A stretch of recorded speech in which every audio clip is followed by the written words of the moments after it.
Thank you very much for being here again this morning. I'm Hugh Carter with the Lawrence Chamber of Commerce. I see Curtis Sneeden's on the call from the Topeka Chamber of Commerce. And this call is brought to you by the METL Coalition, which is the acronym for the Manhattan, Emporia, Topeka, and Lawrence Chambers of Commerce.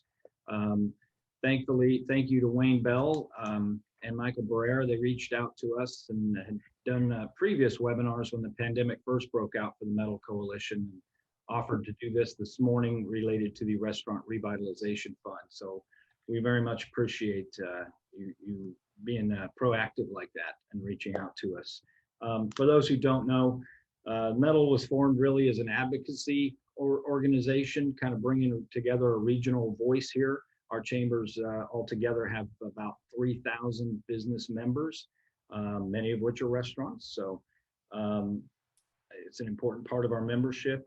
And so we during the pandemic have branched out a little bit to just try and save. I suppose it's a little efficient to speak to 4 chambers at once as well. So while we've initially been an advocacy organization, we pivoted just a bit during the pandemic. So without further ado, if you would just put any questions in the chat box and keep yourself on mute during the presentation, that would be great.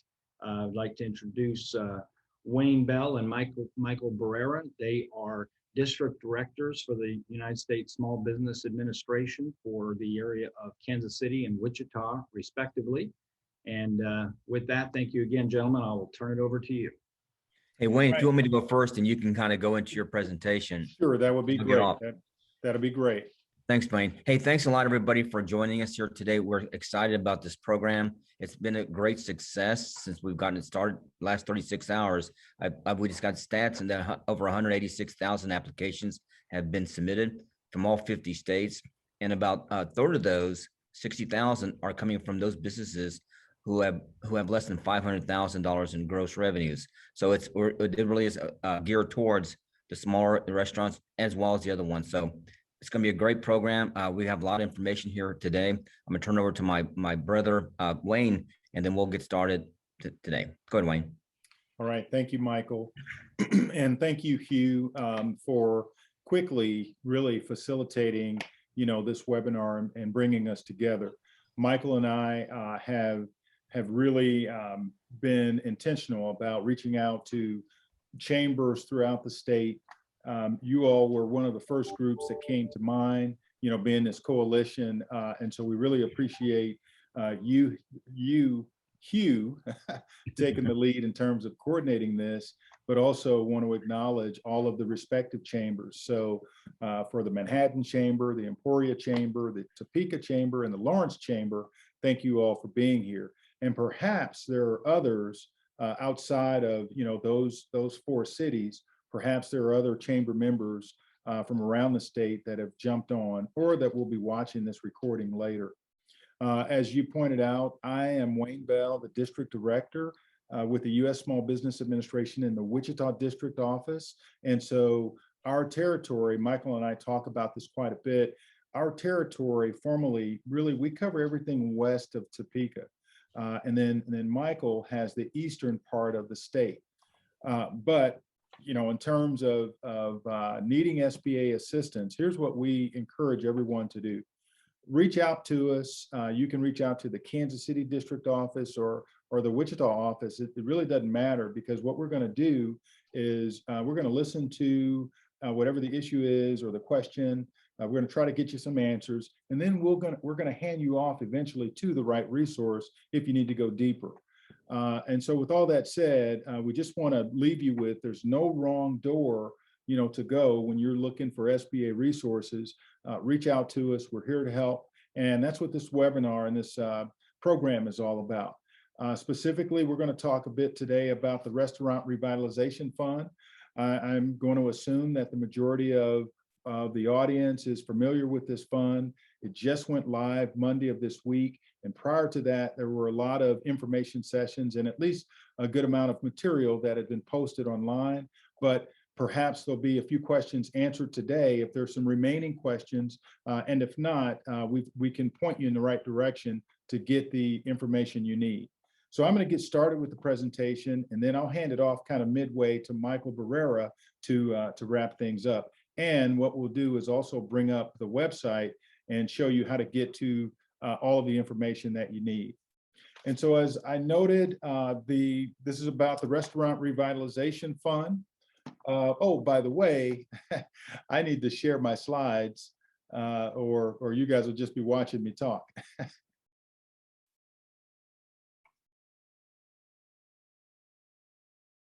Okay, so let me know, is that up for everyone now? Got it? It's up, Wayne. Okay, thank you. All right, just bear with me one sec. Okay, so as I noted, the American Rescue Plan Act, or the Restaurant Revitalization Fund, has been made available by way of the American Rescue Plan Act, which became law March 11th of 2021. It appropriated SBA $28.6 billion for this particular program. And now SBA has been authorized to award grants, which again, as we noted, the program has gone live, went live Monday morning, May 3rd at 9 a.m. Eastern, 8 a.m. Central. The appropriations are going to remain available until the program is exhausted or it's expended. We're anticipating, there's pretty widespread demand. Michael mentioned already some of the early information that we've gotten in terms of applications that are in process and that have been submitted. And so we're anticipating this program, the funds will probably be exhausted, I would imagine, somewhere in the 4 or 5 month time frame, but we'll see how things go. So with all that said, we want to encourage everyone who's eligible, every eligible entity, to please apply ASAP, because I think time is of the essence. And the fund must be used for eligible expenses no later than March 11th of 2023. And we'll go through a few dates on the program here shortly. All right, so who's eligible? Well, all of these restaurants in general, but also food stands, food trucks, food carts, caterers, every type of food service entity that you could really imagine, bars, salons, lounges, taverns, snack and non-alcoholic beverage bars, such as coffee shops, ice cream shops, bakeries, brew pubs, tasting rooms, tap rooms, so on and so forth, wineries and distilleries, inns, and would like to elaborate here. So inns, and also perhaps maybe a grocery store that has a smaller restaurant inside of it, or in this case, a motel or an inn that also has a diner inside of it. That diner and the larger business could be eligible if the diner itself or if the restaurant itself accounts for at least 33% of gross revenues. And so that's kind of the barometer placed on this program. They want 33% of the gross receipts to be accounted for, that food service entity. And then also licensed facilities or premises of a beverage alcohol producer where the public may taste, so you've got tasting rooms and that sort of thing. It's really comes into play with wineries and distilleries very often. And so anyway, those types of establishments would be eligible. And again, we want them to meet that, they have to meet that 33% of the gross sales requirement. All right. Okay, and then how much are these entities eligible for? Well, SBA may provide funding for up to $5 million per location and not to exceed $10 million for the applicant and any affiliated businesses. And so that business entity applicant, the maximum is $10 million with that, with its location and its affiliates. And there's a cap on the number of affiliates, and we'll talk about that here in a second. The minimum award is $1,000. So if the calculation comes out and the calculation is below $1,000, the agency has identified that as its lowest limit, which would be $1,000. Okay. This program is a bit different from our other grants, if you will. Typically, grant programs, in particular federal grant programs, require you to be registered with the system or in the System for Awards Management, or SAM. In this case, that's not a requirement. And also, typically, you have to have a DUNS number or a cage identifier. These are identification codes that, again, come into play primarily in the government contracting arena. In this case, it's not, these are not factors, but just something to be aware of that, they're not requirements for this particular program. But applicant business owners have to have a valid, unexpired ITIN number, and that's your individual taxpayer identification number that you would obtain from the IRS. And there are some cases, in the case of tribal businesses, those tribal companies have been allowed to use Social Security numbers, but that's kind of a rare exception. All other entities should have a valid ITIN number that has not expired. Okay, and again, in terms of who is eligible, entities are ineligible if any of the following apply. If it's owned by the state or local government or local municipality, then that food service entity would not be eligible.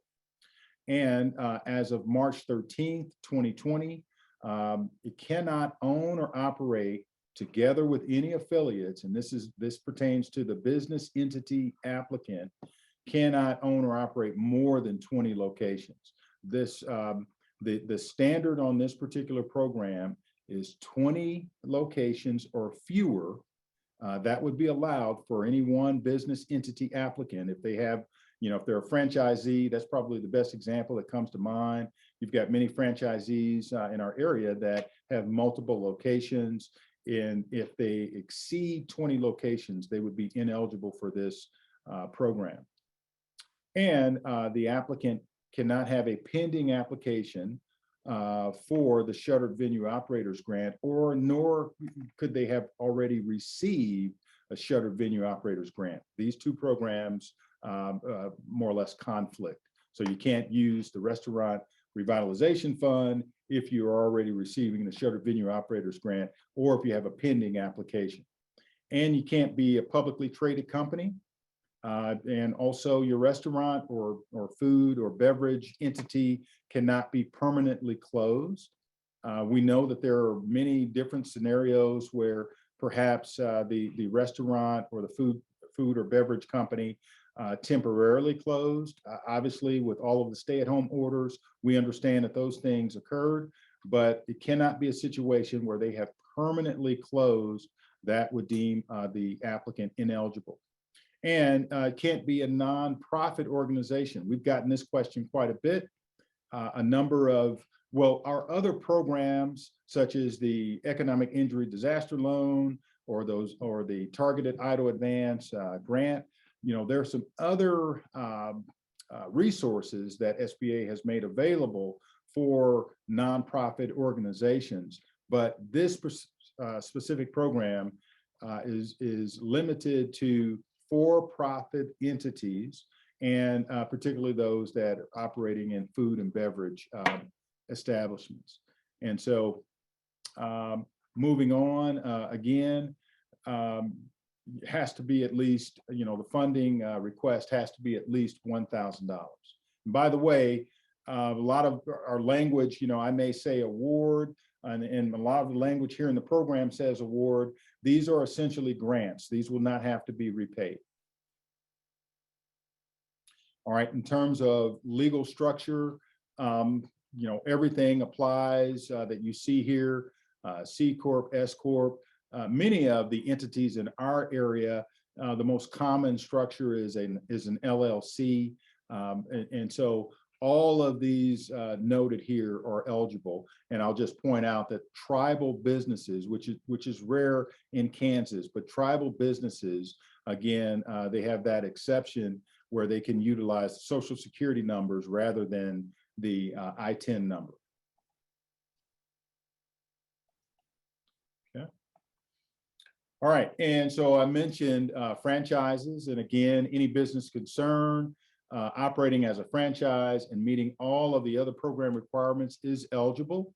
The franchise, here's a note to make, the franchise must be listed on the SBA Franchise Directory.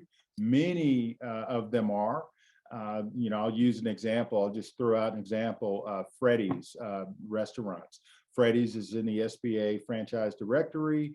Those franchisees that own Freddy's restaurants would be eligible if they meet all of the other criteria. And again, this is just an example, but if they meet all of the other criteria and they're operating 20 or fewer locations, they would be eligible to apply for this grant. All right, and let's see, in the application portal, applicants will be able to look up their entity on the SBA Franchise Directory. Okay, so that's important to note as well. You can find the SBA Franchise Directory on our website, and then also in the application portal here for the Restaurant Revitalization Fund.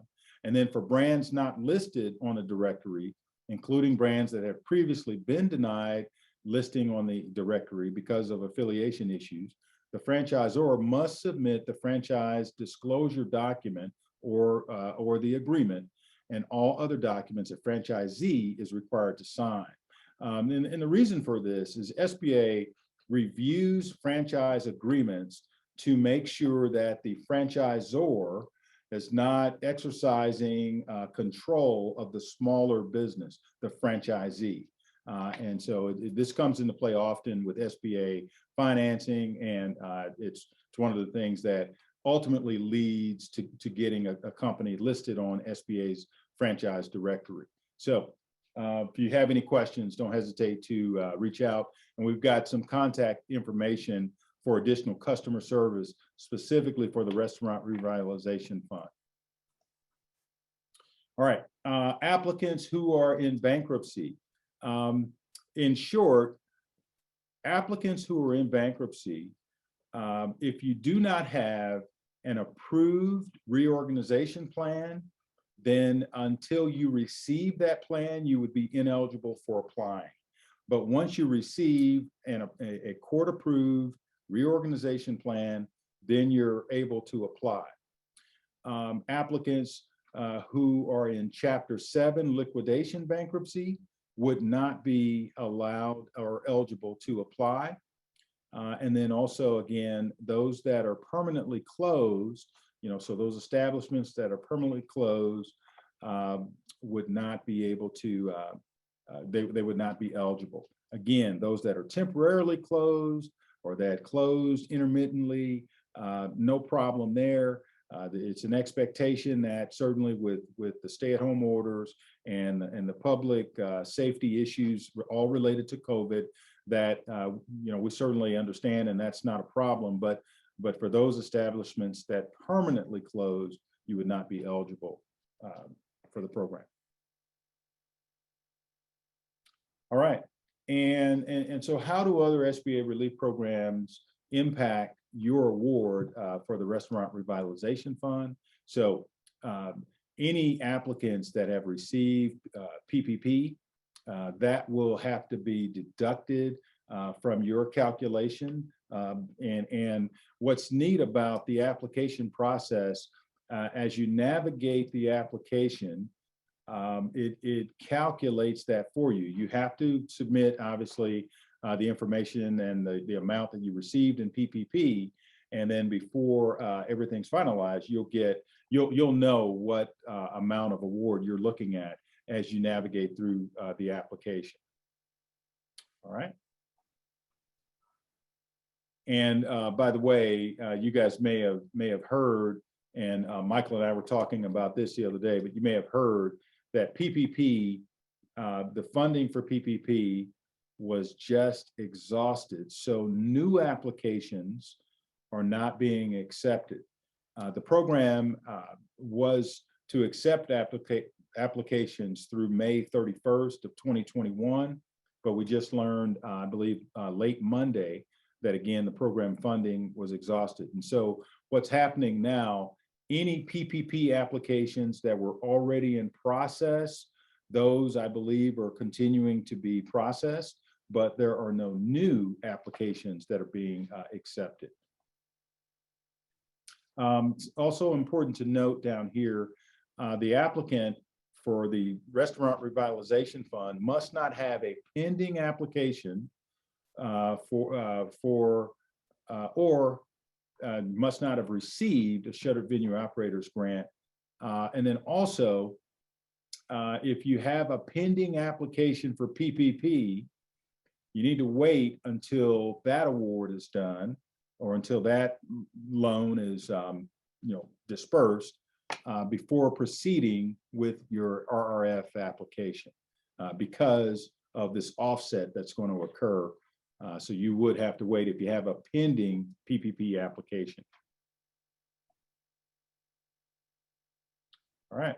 So all applicants must certify that the current economic uncertainty makes the funding request necessary to support ongoing or anticipated operations. So in short, it's just, attesting that, you've been affected obviously by the pandemic, and there is a legitimate need associated with economic uncertainty.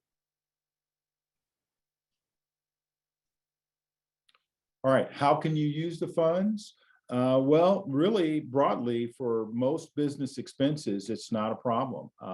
So you've got business payroll costs, other benefits that you may be paying employees, sick leave, any other benefits that you may be offering, business utility payments, business maintenance expenses, other normal supplies, normal operating services that you may pay, business food and beverage expenses, including raw materials or ingredients or other inventory that you need, covered supplier cost, all of those things, all of those services that you're ordinarily paying as a restaurant owner or the owner of your coffee shop or what have you. All of those normal operating expenses and maintenance expenses would be allowed.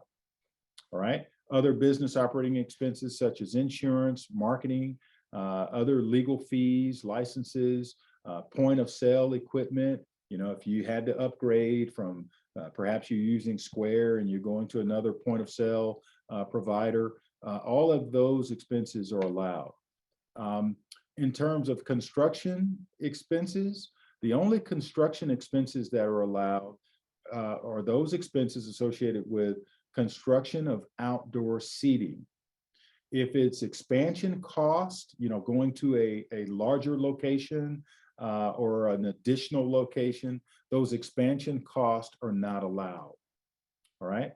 But I'd like to clarify if there are expenses that were associated with modifying your space, perhaps to allow, like we've had 25% that could go into an establishment, that sort of thing. And if you had to do some modification to your space to do that, that would be captured under business maintenance expenses, and it would be allowed.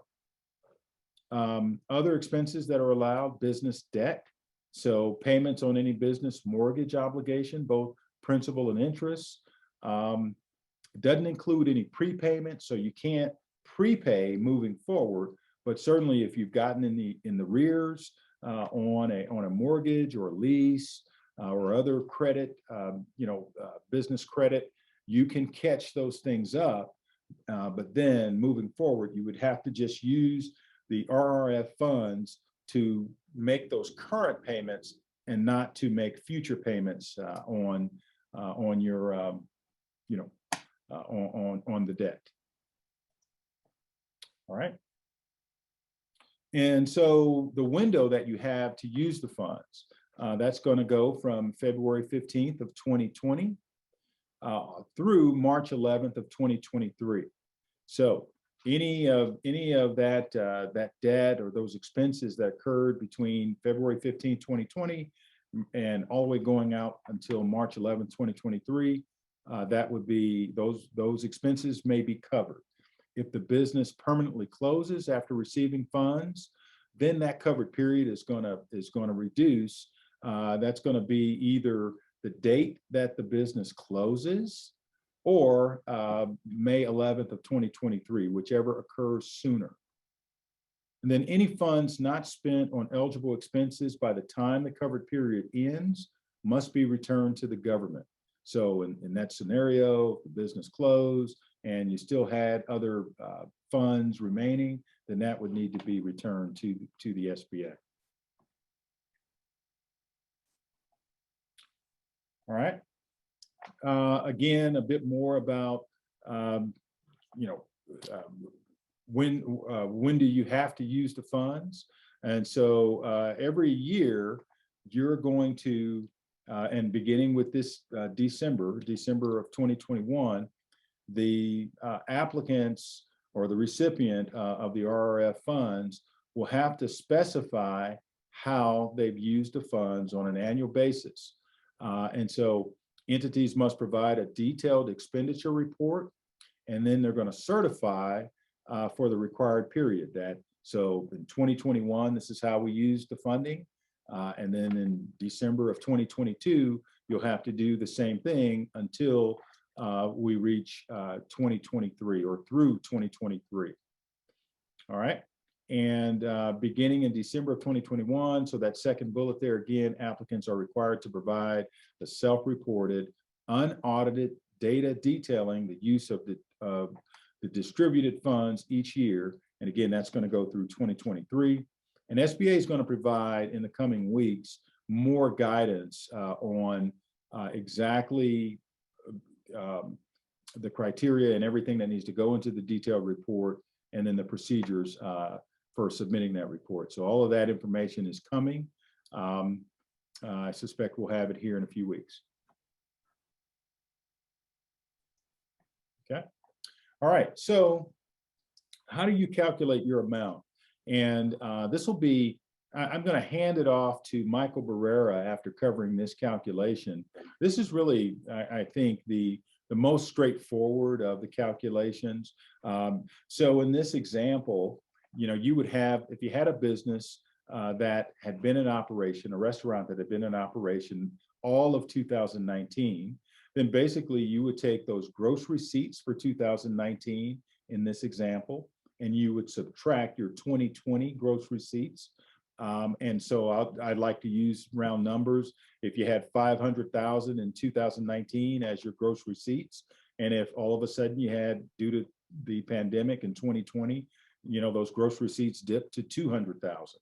So you take the 200,000, you would take the 500,000, subtract the 200,000, leaving 300,000, right? And then if you received any PPP money, that would be subtracted out of that remaining 300,000. And let's just say for an example, you received 50,000 in that example in PPP funds. So that would leave 250,000. And essentially 250,000 would be the amount of award that you'd be eligible for, or the amount of the grant that you'd be eligible for. It's important to note, and Michael's gonna walk through a few more examples, but also some of the other grants that you may have received by way of either the CARES Act, the Economic Aid Act, or the American Rescue Plan Act.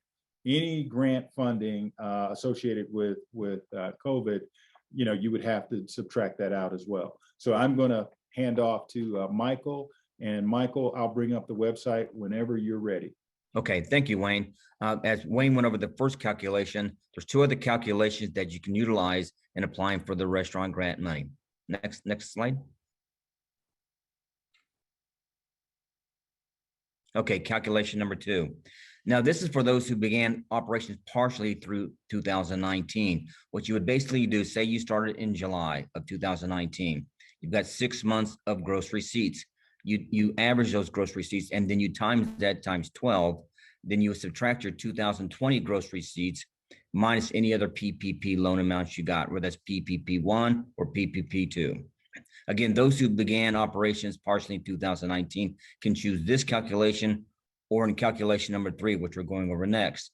However, in calculation 3 may require longer processing times. Next one. Okay, calculation number 3. This is for those that began their operations on or before January. My screen's being covered. Hold on just a second. Between January 1st, 2020 and March 10th, 2021. So basically a year and a first quarter. And for those applicants who have not opened but have incurred eligible expenses as of March 11th, 2021. What you would do is take the total amount spent on your eligible expenses between February 15th, 2020. So if you opened on January 1st, 2020, and you had expenses up until February 14th, those would not be eligible. But you can use eligible expenses between February 15th, 2020 and March 11th, 2020. Again, minus your 2020 and 2021 gross receipts, minus your PPP loan amounts. Again, those applicants that began operations partially in 2019 can choose this calculation or calculation number 2. Or calculation number 3 could require longer processing times because they have to verify the eligible receipts. Okay. Now, you will not include the following in your 2020 gross receipts. You don't include your PPP loans, the first draw or second draw, received either in 2020 or 2021. Section 1112 payments. Those are basically when the SBA was making subsidy payments on your 504 loans, your 7A loans. So you would not include those. Your SBA EIDL loans, EIDL advance loans, targeted EIDL advance, or any other grant funds received via the CARES Act. Again, you cannot use as any your gross receipts, any state or local business grants, or any Randolph-Shepard Act financial relief and restoration payments appropriation. Okay. Now here, how do you apply? First of all, you can go to the SBA platform, which is restaurants.sba.gov, or in Spanish at restaurantes.sba.gov. You can go through a point of sale vendor. And the ones that we're basically working primarily with Aloha, Clover, Toast, or Square. And we'll go a little more information on that. But basically Toast and Square, you can use all 4 of these, but Toast and Square are ones that you can actually apply with those 2 particular point of sale vendors. The other 2, which is Aloha and Clover, those are mainly, you're going to use those for those when you want to get your receipts, who keep those reports.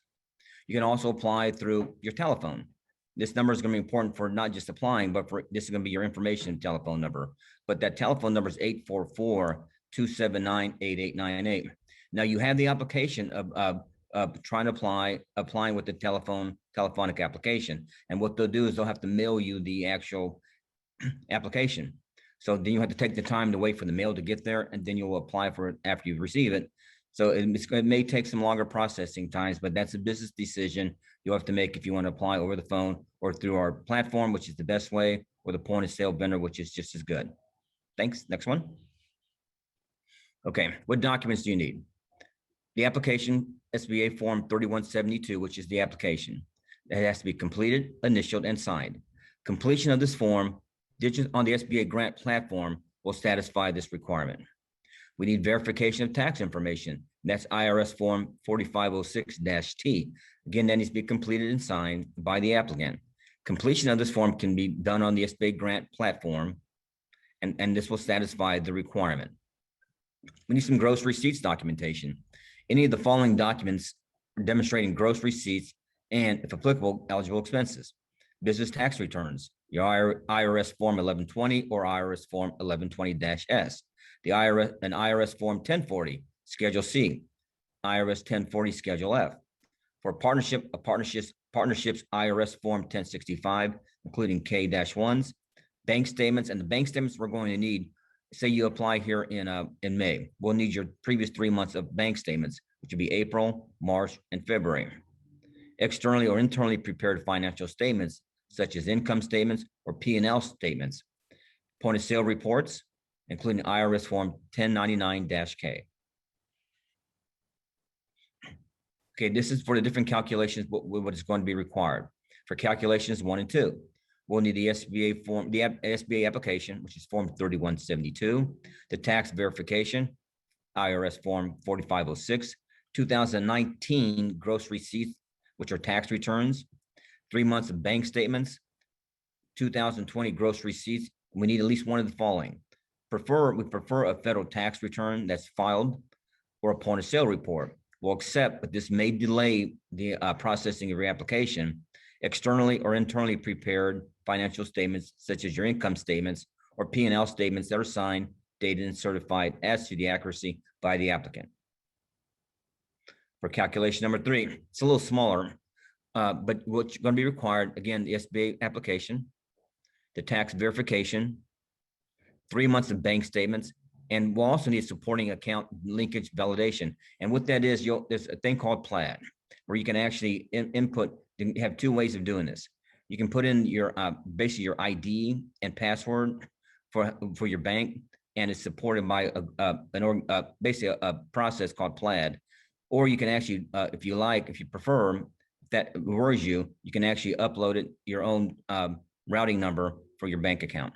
And one thing to also mention, be sure you have a business bank account where you want the money deposited, because if you try to deposit in a personal account, that may cause some red flags. So if you have a business account, be sure and use that. Okay, we'll also require will be a 2020 and 2021 gross receipts, and at least one for each year. For preferred, again, we need your 2020 tax returns filed or 2020 tax returns that are prepared but not yet filed. A 2020 or 2021 point of sale report. Eligible expense documentation, we need at least one of the following, and required appropriate supporting documentation for specific eligible expense types. Preferred, a CPA comfort letter, which provides the fastest SBA review. If the applicant submits expenses related to the following categories, we'll need the appropriate documentation. Payroll documentation, 941s, outdoor seating expenditures, we need your invoices and / payments, your business debt, the lender loan statements. We will accept the following, but again, it may delay it past for 14 days. Externally or internally prepared financial statements, income statements, P&L statements that are signed, dated, and certified as to the accuracy by the applicant. If the applicant submits expenses related to the following categories, we will need, again, the appropriate documentation. Payroll documents, your 941s, outdoor seating expenditures, invoices and payments, and business debt lender loan statements. Okay, what else do you need to apply? This is for those on the brew pubs, tasting rooms, tap rooms, breweries, wineries, distilleries, or bakeries. We need evidence that supports on-site sales to the public comprise at least 33% of gross receipts for 2019. And these may include your tax and trade bureau forms, state or local forms that are filed, or internally created reports from inventory management, sales reporting, or accounting software like Quicken or QuickBooks. For businesses that opened in 2020, the applicant's original business model or business plan should have contemplated at least 33% of gross receipts in on-site sales to the public. For applicants that are ins, documents evidencing that on-site sales of food and beverage to the public comprise at least 33% of gross receipts for 2019. For businesses that opened in 2020, the applicant's business plan should have contemplated at least 33% of gross receipts in on-site sales of food and beverage. We got a question yesterday about whether or not a bed and breakfast would count. It depends on that particular business. If you can show that your on-site sales of food and beverage comprise at least 33% of your gross receipts, it would count. Okay. Okay, do you need help? Again, that number, 844-279-8898. You can call the SBA, a local SBA office, and you will go to SBA.gov, SBA local assistance. And again, this is going to be available in several different languages. Right now, it's definitely available in English and Spanish, but there's several other languages that we prepared for this, at least 17 other different languages. Okay. Okay, best practices. Provide complete documentation. Application with incomplete documentation, they're going to be rejected. The review process will have to restart, and when the complete documentation is provided. So delays could jeopardize the applicants receiving the award. Leverage your resources. While it's not required, the use of CPAs and other accounting professionals may help ensure a complete and well-documented application. Application corrections. The SBA is not able to make corrections on behalf of the applicant. The applicants who require corrections will need to contact the call center hotline 844-279-8898. And if you still intend to apply for a PPP, which doesn't really make any sense now, your applicants are advised to complete their PPP application in advance of the RRF application. Okay. When can you apply? The pilot period is already over. Basically, what that was for, SBA had like 1,000 different businesses just kind of go through the process to make sure that we made the process as easy as possible. None of those folks got funding. They had applied just like everyone else. Right now, we're in the priority period. This just opened up, on Monday. And during the first 21-day priority period, SBA will accept applications from everyone who's eligible, but only those applications from small businesses owned by women, veterans, and socially and economically disadvantaged applicants will be funded during this period. On day 22, all eligible applications will be processed and funded until the program funds are exhausted. Okay. Now, a small business concern that's at least 51% owned and managed with the daily operations of the applicant are controlled by one or more individuals who are women, veterans, socially and economically disadvantaged. Applicants must self-certify on the application that they meet eligibility requirements. For example, an applicant has 5 owners who each own 20% of the business. 2 owners are veterans and 1 owner is socially and economically disadvantaged. The SBA will consider this applicant to meet the requirements that at least 51% of the applicant is owned by a priority group. Okay. Okay, socially disadvantaged individuals are those who have been subjected to racial or ethnic prejudice or cultural bias because of their identity as a member of a group without regard to their individual qualities. Individuals who are members of the following groups are presumed to be socially disadvantaged: Black Americans, Hispanic Americans, Native Americans, including Alaska Natives and Native Hawaiians, Asian Pacific Americans, or subcontinent Asian Americans. Economically disadvantaged individuals are those socially disadvantaged individuals whose ability to compete in the free enterprise system has been impaired due to diminished capital and credit opportunities as compared to others in the same business area who are not socially disadvantaged.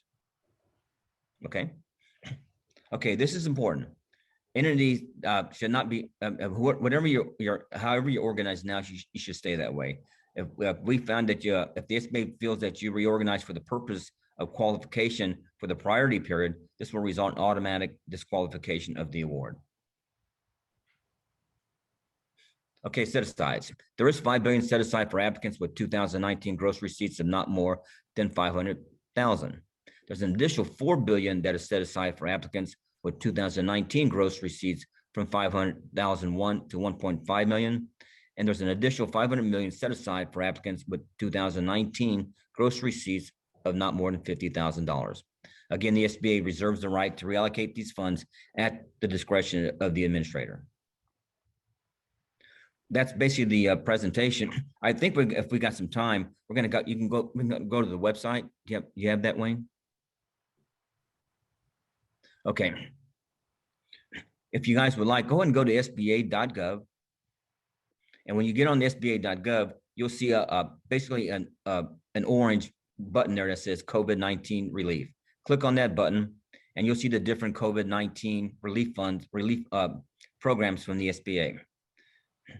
He's still trying to find that. When you go to that, you'll see that right here. We have like the Paycheck Protection Program, COVID-19 EIDL, and you'll see the Restaurant Revitalization Fund. Click on the Restaurant Revitalization Fund.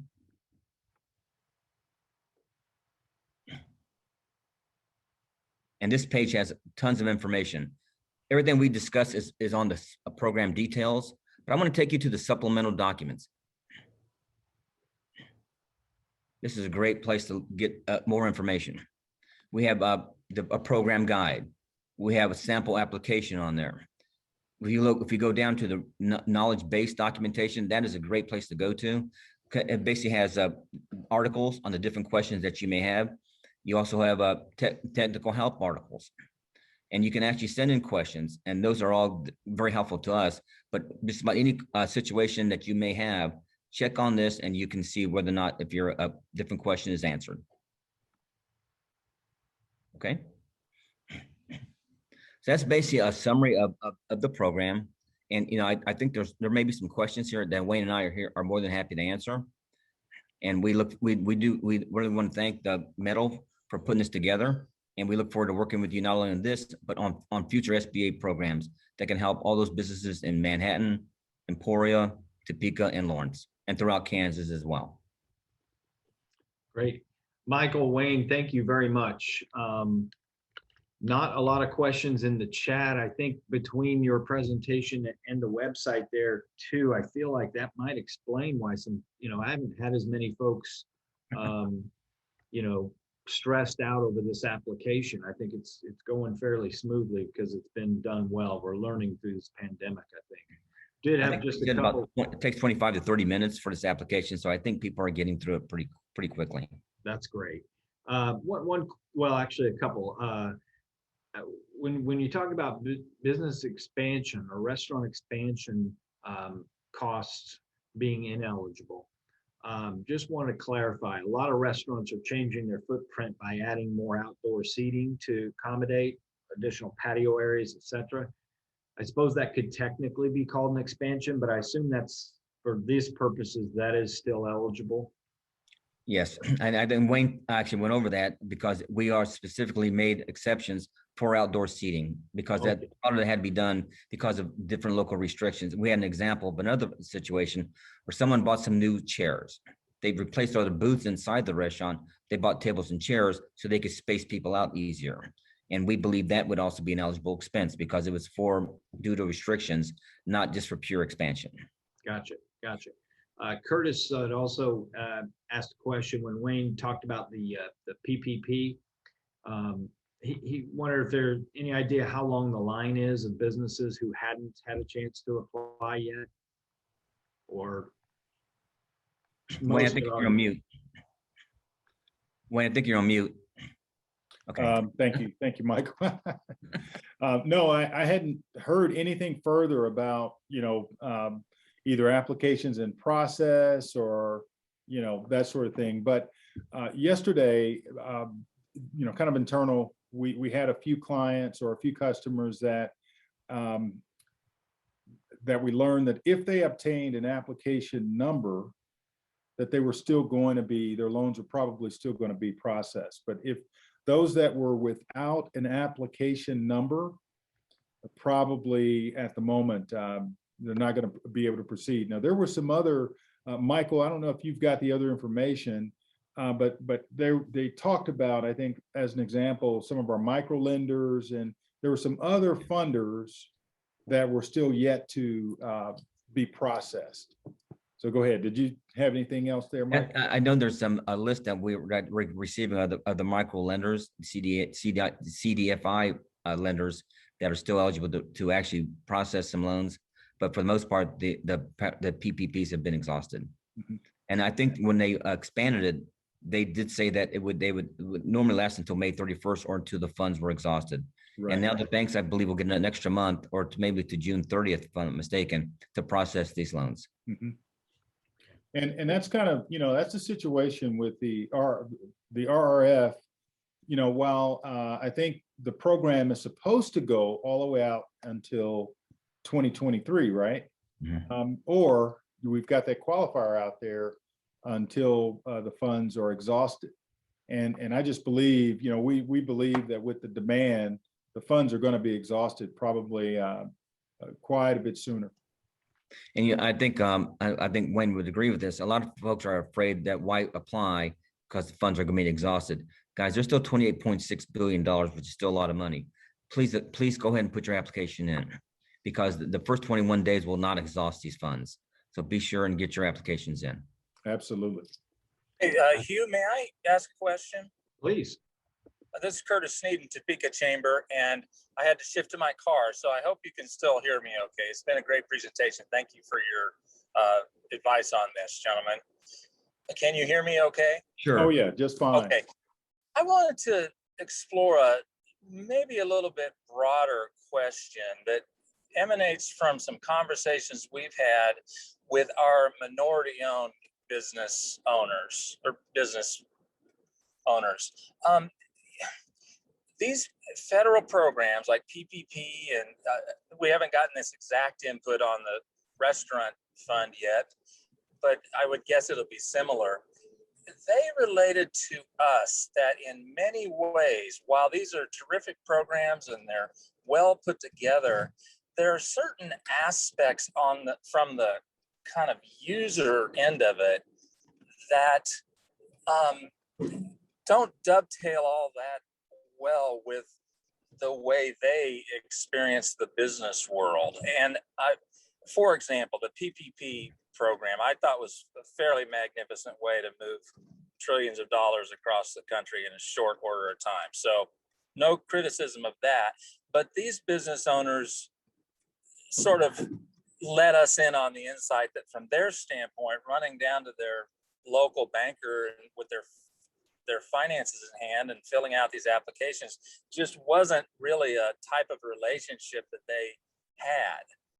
I wonder if there's thought kind of big picture about ways to attend to that on the user end of these programs to ensure that some of those business owners aren't, they can see the pipes from this program, but they just can't quite reach them. Yeah. Any thoughts on that? Wayne, go ahead. All right. So I had the opportunity to talk about this the other day. The Wichita Regional Chamber, they do a podcast, which, I'm becoming a fan of. I really enjoyed it. Anyway, I had the opportunity to interview. This very question came up about PPP, and so the issue with PPP, and here's the big difference. So PPP required a banking relationship. It assumed that most, if not all, borrowers already had a banking relationship, right? And unfortunately, for the really small entities or business owners, and often from minority communities, they didn't really have those relationships in place, or a good percentage didn't have those relationships in place. And in the lending community, pretty quickly, there was a posture taken that we're going to just handle our clients, on this particular program. Remember, when the pandemic started and how the economy was just rocked, everyone was afraid.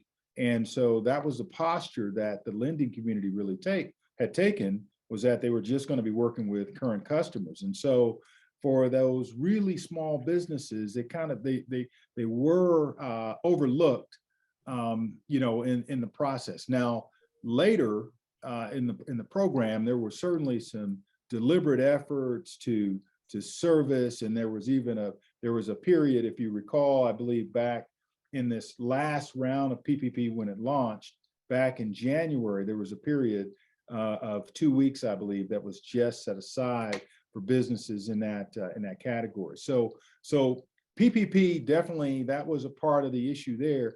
The difference here is the applications, everybody can apply online or with their point of sale providers, those, I believe, Square and Toast, if they're using Square, and even a lot of really small entities use Square.